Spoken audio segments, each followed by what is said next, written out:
ചേട്ടന്റെ കത്ത്. ടീച്ചറിനോടെടുക്കാം അമ്മയോളം. പ്രിയ ടീച്ചർ കൂട്ടുകാരി, മനസ്സ് നിറയും മറ്റുള്ളവർക്കായി പകർന്നു നൽകാൻ സ്നേഹം മാത്രം നിറച്ച് യാത്ര തുടങ്ങിയതായിരുന്നു സിസ്റ്റർ ഹേസ്ലെറ്റ് SD എന്ന അധ്യാപികയായ വിരമിച്ച സന്യാസിനി. എന്നാൽ ഡ്രൈവർ സ്വിച്ചിട്ട് അടിക്കേണ്ട ബസിന്റെ ഓട്ടോമാറ്റിക് വാതിൽ അടയ്ക്കാതെ വേഗത്തിൽ മുന്നോട്ട് പോയ ബസ്സിൽ നിന്ന് സിസ്റ്റർ റോഡിലേക്ക് തെറിച്ച് വീണ് ഗുരുതര പരിക്കുകളെ അതിജീവിക്കാനാകാതെ നമ്മോട് വിട പറഞ്ഞു.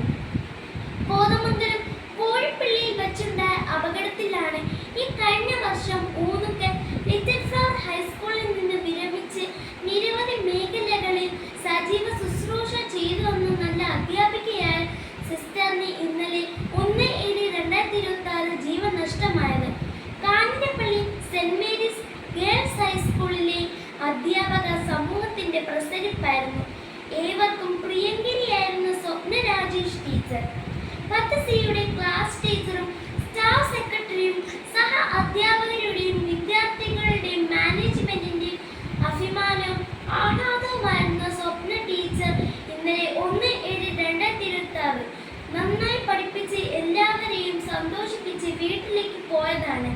പതിവ് പോലെ ഇന്ന് രാവിലെ സ്കൂളിൽ എത്താമെന്ന പ്രതീക്ഷയിലാണ് പ്രിയ ടീച്ചർ പോയത്. എന്നാൽ വീട്ടിൽ വെച്ച് പെട്ടെന്ന് ഹൃദയാഘാതം ഉണ്ടാവുകയും ജീവൻ നഷ്ടമാവുകയുമാണ് ഉണ്ടായത്. പ്രിയ കൂട്ടുകാരി, 2 ഗുരുശ്രേഷ്ഠർ അപ്രതീക്ഷിതമായി വിദ്യാർത്ഥി ലോകത്തോട് യാത്ര പറഞ്ഞു. ഹേസ്ലെറ്റ് സിസ്റ്ററിന്റെയും സ്വപ്ന ടീച്ചറിന്റെയും വിദ്യാർത്ഥികൾ മൃതദേഹ പേടകങ്ങൾക്കരികിലൂടെ വിങ്ങിക്കരഞ്ഞ് നീങ്ങുന്നത് കണ്ടു. വിദ്യാഭ്യാസ കാലത്തിന്റെ ഏറ്റവും വലിയ സൗഭാഗ്യം എന്താണ്? ഫുൾ A+ വാങ്ങുന്നതോ കലാതിലകമോ പ്രതിഭയോ ആകുന്നതോ ആണോ?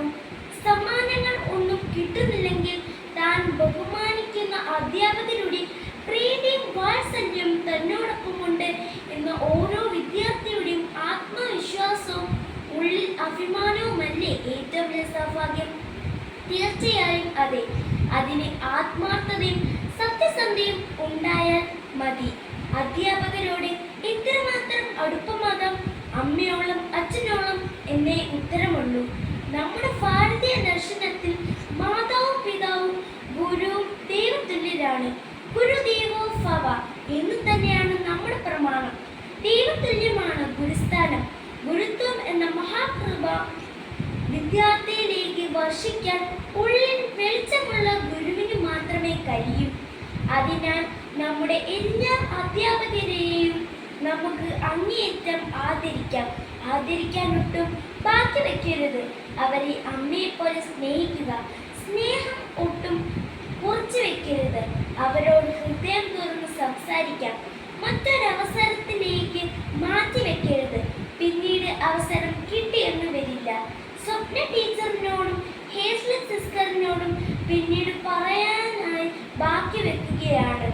നമുക്ക് ഇന്ന് തന്നെ സ്നേഹാദരവുകളോടെ പുഞ്ചിരി മന്ത്രികളുമായി നമ്മുടെ അധ്യാപകരുടെ മനസ്സിൽ ശിഷ്യവസന്തം തീർക്കാം. അമ്മയോളം അടുക്കാം. അനുഗ്രഹീതരാകാം. ആശംസകളോടെ സ്വന്തം കൊച്ചേട്ടൻ.